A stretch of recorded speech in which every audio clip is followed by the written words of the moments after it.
তাহলে আর কটা দিন ধরেই থাকতো। আব্বা চলে এসো, বসো। না রে বুড়ি, আজ আর বসবো না। তোর মা বাড়িতে একা আছে, অন্য দিন এসে বসবো। মা বাড়িতে নাই আব্বা, শ্বশুরের কাছেই আছে।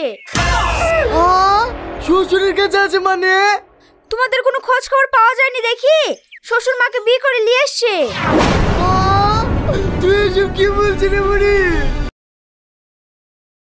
তাহলে আর কটা দিন ধরেই থাকতো। আব্বা চলে এসো, বসো। না রে বুড়ি, আজ আর বসবো না। তোর মা বাড়িতে একা আছে, অন্য দিন এসে বসবো। মা বাড়িতে নাই আব্বা, শ্বশুরের কাছেই আছে। শ্বশুরের কাছে আছে মানে? তোমাদের কোনো খোঁজ খবর পাওয়া যায়নি দেখি শ্বশুর মাকে বিয়ে করে নিয়ে এসছে। তুই এসব কি বলছিস রে বুড়ি?